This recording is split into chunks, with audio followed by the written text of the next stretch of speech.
ओम श्री साईराम.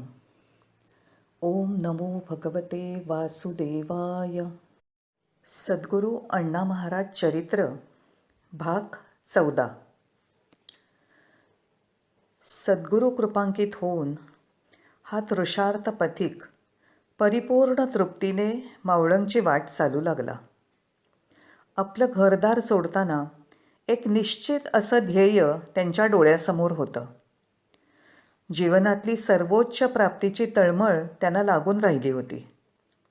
माझं पूर्ण समाधान करणारे सद्गुरू मला कुठे भेटतील का, याचा शोध संपूर्ण यात्रेत डोळे वेधकपणाने घेत होते.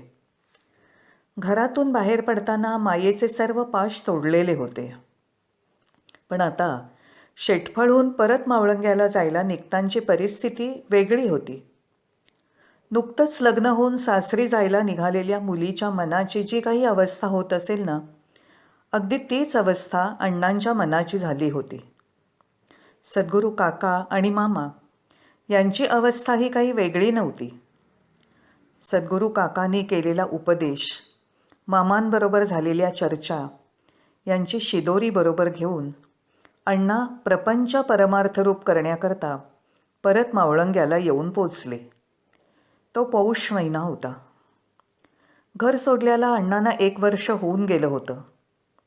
आपला मुलगा घरी परत आला नी तोही बैरागी न बनता हे पाहून आईला अपरिमित आनंद झाला. दादांना मात्र हा आलेला पाहुणा किती दिवसांचा आहे याची थोडी शंकाच होती. अजूनही ते थोडे रागावलेलेच होते. 3-4 दिवस त्यांनी अण्णांजवळ अबोलाच धरला होता. नंतर एक दिवस त्यांनी अण्णांना विचारलं, हा पाहुणा किती दिवस राहायचा आहे? मी पाहुणा म्हणून आलेला नसून कायम राहण्यासाठी चालो आहे, असं अण्णांनी म्हणताच दादांची कळी एकदम खुलली. त्यांच्या आशेला अंकुर फुटला. अण्णांच्या ठिकाणी भक्तिमार्गाची विशेष आवड उत्पन्न झाली असून पूर्वीच्या केवळ एकांत प्रियता, मौनव्रत इत्यादीची जागा आता मुक्त जीवनाने घेतल्याचं दादांनाही दिसून आलं. अण्णांमध्ये आता अधिक मोकळेपणा आला होता. चित्तवृत्ती प्रसन्न झाल्या होत्या. त्यामुळे आपण स्वातंत्र्य दिन पुकारला हे बरंच झालं. 4% टोणपे खाऊन हा टाळ्यावर आला असं वाटून दादांनी वैद्यकीय व्यवसायाची जबाबदारी अण्णांवर टाकायला सुरुवात केली आणि काही दिवसांनी मावळंगाची पूर्ण जबाबदारी अण्णांनी स्वीकारली. संजीवनीचा प्रसार आता जोमाने होऊ लागला. अगदी असाध्य असलेले रुग्ण उत्तम तऱ्हेने बरे झालेले पाहून अनेकांनी संजीवन चिकित्सा मंजूषा ही औषधांची पेटी आणि संजीवन चिकित्सा माहिती पत्रकाच्या आधारे औषधं द्यायलाही सुरुवात केली. मुंबईला, दादर भागात, पुण्याला, रत्नागिरीला, पावसला तसेच इतरही अनेक गावात संजीवनीचा बोलबाला व्हायला लागला. अण्णा आता संजीवनीमध्ये स्थिरावले होते. संजीवन शास्त्राची जबाबदारी ते समर्थपणे पेलू शकतील याची खात्री दादांना वाटायला लागली. संसारातनं निवृत्त होऊन आपण संन्यस्त वृत्तीने राहावं असंही दादांना वाटायला लागलं. लवकरच सुन्मुख बघावं असं आईलाही वाटायला लागलं. शांत, सुस्वभावी आणि कर्तबगार मुलगा म्हणून अनेक मुली अण्णांना सांगून यायला लागल्या. 1935च्या फाल्गुन शुद्ध दशमीला सावळ्या रामाला गोऱ्या सीतामाईने वरलं. सीतामाईंचं माहेरचं नाव चंद्राताई. मूळचे कुवेशीचे असलेले तामनकर कुटुंब व्यवसायानिमित्त केरळमधल्या कालिकत इथे स्थिरावले. चंद्राताईंच्या वडिलांचा अडत्याचा व्यापार होता. त्यांच्या 2 मुली उपवर झाल्या होत्या. कालिकतमध्ये महाराष्ट्रीय ब्राह्मण कुटुंब फारशी नव्हती. या मुलींची लग्न जमायला पाहिजे असतील तर त्यांना महाराष्ट्रात पाठवणं गरजेचं होतं. मुलींची आत्या पावसजवळ गावडे अंबेऱ्याला राहत होती. अंबेऱ्याच्या अभ्यंकर कंत्राणे यांच्याकडे तिला दिलं होतं. मोठी द्वारका आणि धाकटी चंद्रा या दोघींना त्यांच्या वडिलांनी आत्याकडे पाठवलं. वरसंशोधन चालू झालं. द्वारका मोठी असल्यामुळे तिच्यासाठी आधी खटपट चालू झाली. दोघीही बहिणी गोऱ्या पान, नितळ कांतीच्या कोकणस्थी घारे डोळे, सरळ नासिका, लांब सडक दाट केस अशा रूपवती होत्या. नाखरे या गावातील नरहरी अभ्यंकर हा वर द्वारकासाठी निश्चित करण्यात आला. आता चंद्रासाठी वरसंशोधन सुरू झालं आणि लवकरच तो योगही जुळून आला. दादा आणि कंत्राणे यांचा एकमेकांशी स्नेहसंबंध होता. दादा काही कामानिमित्त अंबेऱ्याला कंत्राणे यांना भेटण्यासाठी गेले होते. गप्पा मारता मारता सहज विषय निघाला आणि कंत्राणे यांना एकदम लक्षात आलं की दादांचा मुलगा लग्नायोग्य झाला आहे. आपल्या 2 भाच्या कालिका तिथून लग्न जमवण्यासाठी इथे आल्या असून एकीचं लग्न जमलं आहे आणि दुसरीसाठी स्थळं पाहतोत असं त्यांनी दादांना सांगितलं. तुमच्या मुलासाठी पाहिजे तर बघा असं कंत्राणे यांनी म्हणताच दादा म्हणाले, बोलवा मुलीला, आत्ताच बघून घेतो. कंत्राणे यांनी चंद्रा बाहेर ये म्हणून हाक मारताच मासघराचा केर काढत असलेली चंद्रा हातात केरसुणी घेऊनच बाहेर आली. दादानी तिला फक्त तुझं नाव काय एवढा एकच प्रश्न विचारला. नाव सांगून चंद्रा आत गेली. मुलगी पसंत आहे असं दादानी लगेच तिथेच सांगून टाकलं आणि लग्न ठरवूनच ते घरी आले. चंद्रा त्यावेळी असेल 13-14 वर्षाची.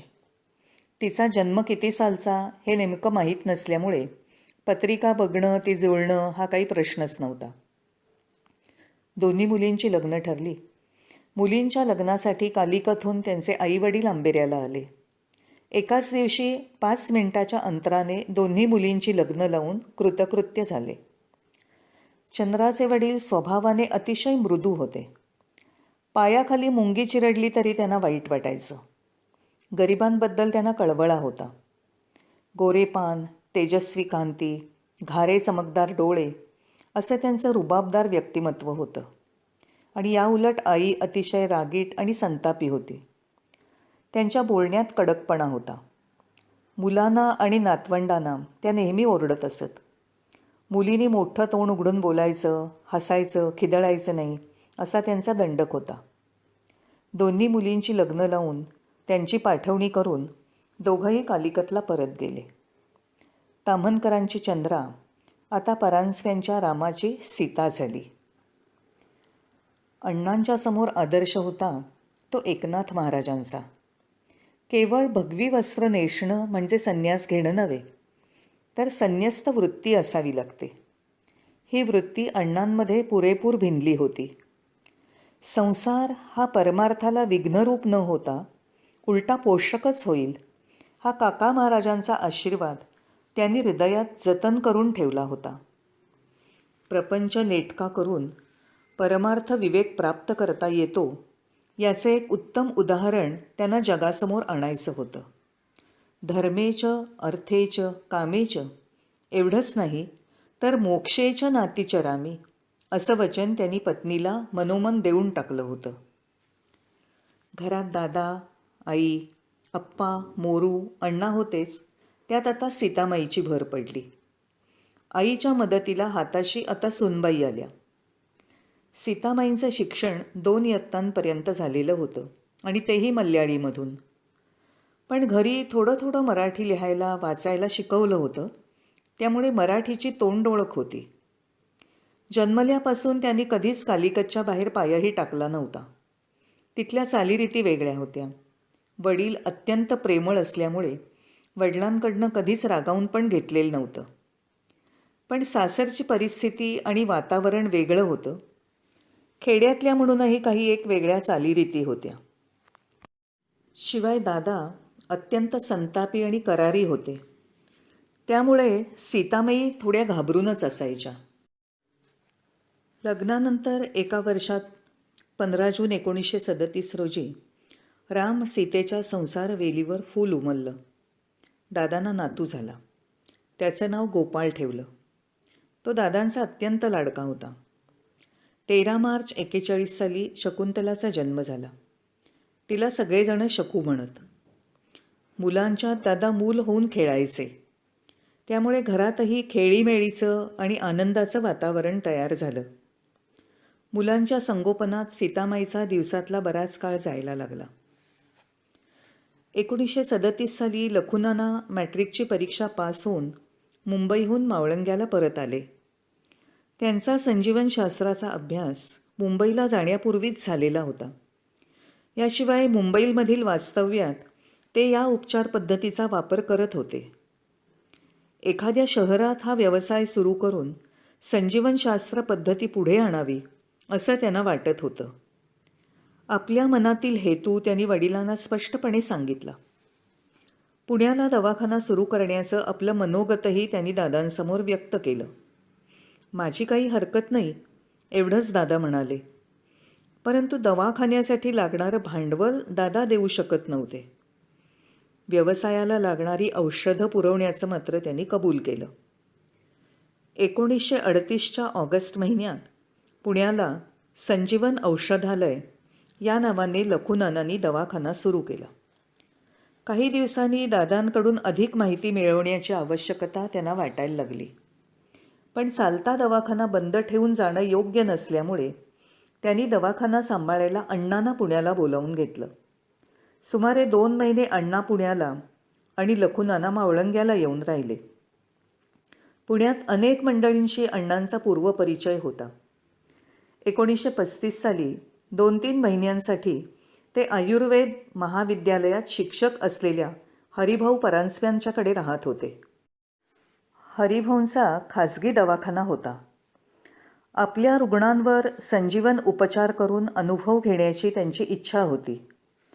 ही चांगली संधी आहे म्हणून दादांनीही अण्णांना पुण्याला जायची अनुमती दिली होती. हरिभाऊंना संजीवनीबद्दल एवढी आस्था वाटण्याचं कारण म्हणजे आडिवरे इथे त्यांचे वडील आजारी असताना सर्व उपचार थकल्यावर त्यांनी अण्णांकडून उपचार करून घ्यायला सुरुवात केली आणि वडिलांना पूर्ण बरं वाटलं होतं. हरिभाऊंच्या बहिणीचा आजारही बरा झाला होता. त्यामुळे आयुर्वेदापेक्षासुद्धा ही औषधं प्रभावी आहेत हे त्यांना स्वानुभवानी पटलं होतं. तसे गौरवोद्गारही ते अनेक वेळा काढत असत. अण्णा त्यांच्याकडे असताना बहुतेक वेळा ते आपल्या रुग्णांवर अण्णांच्या सल्ल्याने संजीवन उपचार करून अनुभव घेत होते. त्यामुळे त्या काळात अण्णांचा अनेक मोठ्या व्यक्तींशी परिचय झाला. रत्नागिरीतील भिडे वकिलांनाही संजीवनच्या प्रचारार्थ आपण काहीतरी धडपड करावी असं वाटायला लागलं. याबाबत दादांशी चर्चा करून त्यांनी रत्नागिरीला एक आरोग्य मंडळ स्थापन केलं. त्यात अनेक डॉक्टर्स, वकील यांचा समावेश होता. या मंडळातर्फे सर्वांना स्वस्त दरात औषधोपचार मिळावेत यासाठी एक दवाखाना काढण्याचं ठरलं. याकरता भिडे वकिलांनी आपल्या जागेतील 2 खोल्या दिल्या. तिथे तज्ज्ञ संजीवन चिकित्सक असणं आवश्यक होतं. या कामी दादांनी अण्णांची नियुक्ती केली. 19/7/1941 रोजी दादांनी काढलेल्या मुहूर्तावर अण्णा स्वतंत्रपणे दवाखाना चालवू लागले. आरोग्य मंडळातर्फे अण्णांना दरमहा 40 रुपये पगार ठरला. इतर विजिटचे पैसे मिळतील ते निराळे. एवढ्या अल्प पगारात काम करायला अण्णा तयार झाले. याचं कारण संजीवनीचं प्रचार क्षेत्र वाढवणं हेच होतं. थोड्याच दिवसात अण्णांनी रत्नागिरीतल्या मधल्या आळीत बिऱ्हाड केलं. महाराष्ट्राचे माजी मुख्यमंत्री बाळासाहेब खेर यांच्या वाड्यात त्यांना 2 खोल्या भाड्याने मिळाल्या. अण्णा घरातनं कोणतीही चीजवस्तू न घेता बाहेर पडले. सीतामाईंना लग्नात चांदीची एक मोठी कोयरी आहेर म्हणून मिळाली होती. ती आपल्याला मिळालेली म्हणून बरोबर घ्यावी असं त्यांना फार वाटत होतं. पण निस्पृह अण्णांनी ती कोयरीही बरोबर घेऊ दिली नाही.